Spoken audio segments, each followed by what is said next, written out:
Fox Sports 910, Benjamin Garcia taking you all the way up until 10 o'clock today on The Drive, filling in for Radio Jody Ayler.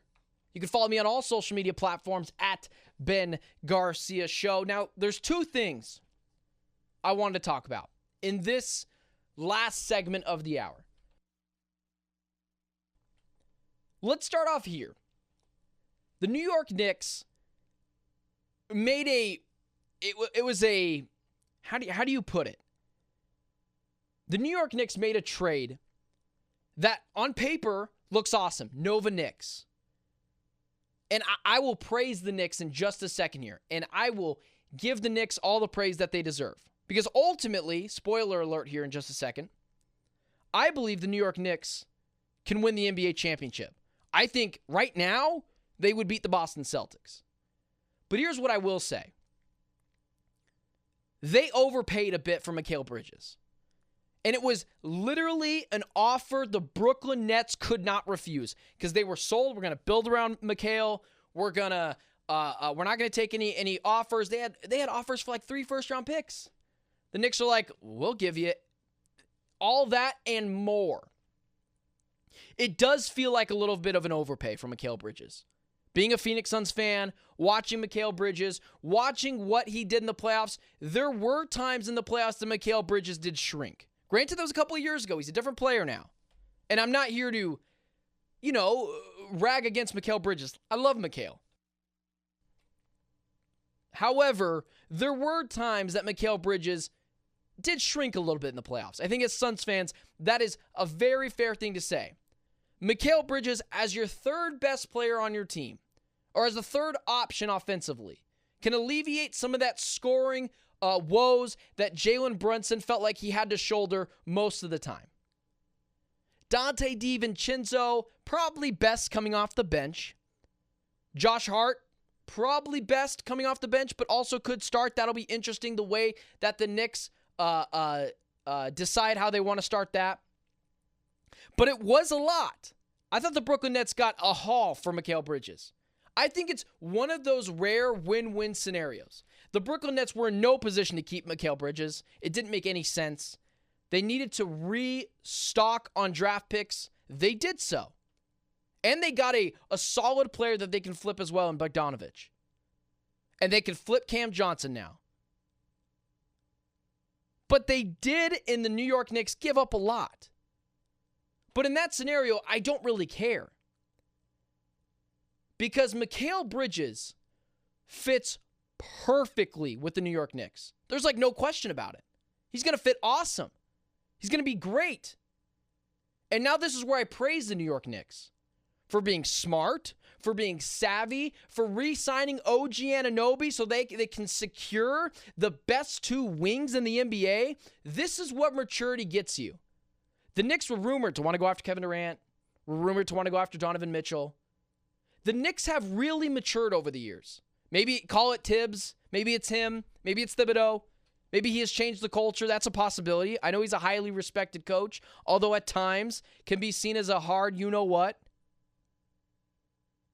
But Mikal Bridges, being a guy who's never missed a game and has led the league in minutes in the 2020s, adding Tom Thibodeau to that feels like a match made in heaven. Who loves to run their players into the ground?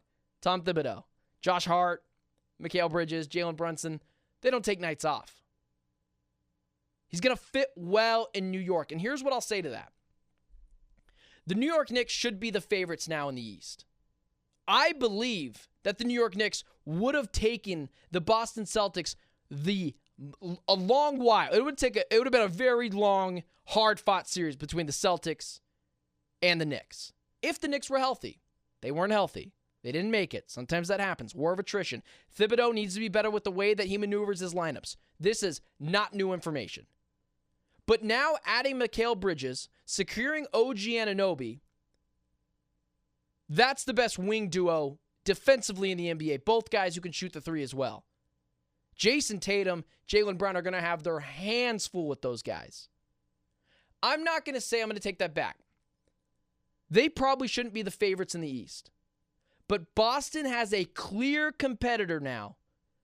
And if the Knicks and Boston played in the Eastern Conference Finals next year, I'm not so sure I wouldn't pick against the Knicks. That's where I am on that. Great deal for the Knicks. Although it does feel like they gave up a lot.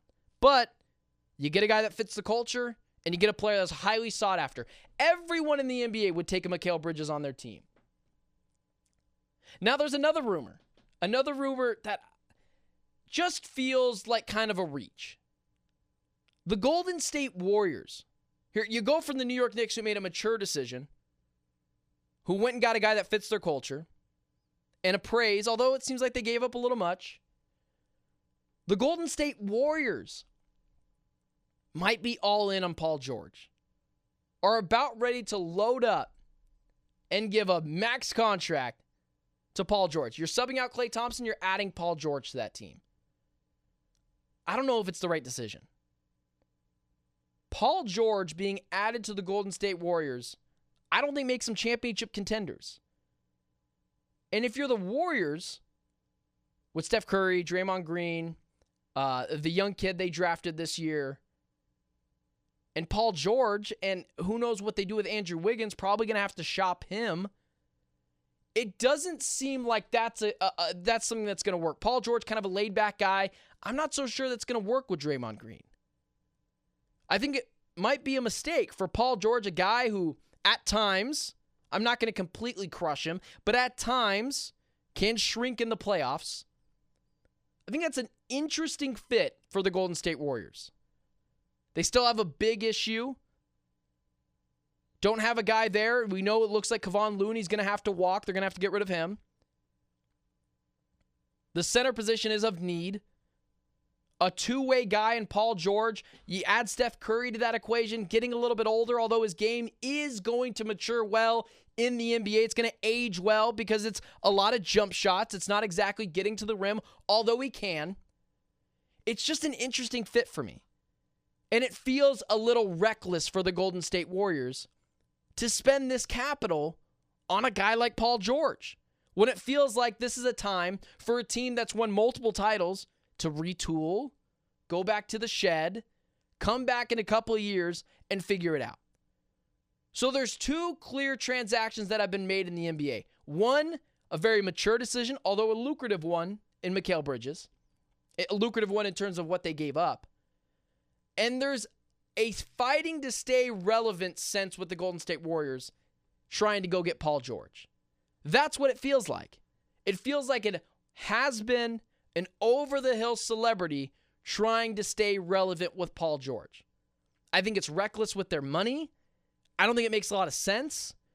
And I don't think it makes them a clear championship contender. You had Paul George, the Golden State Warriors. The Nuggets are still better. The Timberwolves can easily handle the Warriors. You add the Thunder to that equation, they can handle the Warriors. They match up well. It just seems like an attempt to stay relevant with the Golden State Warriors. And although I think it's interesting, and I'm rooting for it to happen, because I love interesting things, and it helps make my job easier, but it does really make you think, are the Warriors just trying to stay relevant? Are they just trying to sell seats? Because it seems like a prime opportunity for them to go to the shed for a couple of years, retool, and figure it out for a team that's got multiple championships under their belt.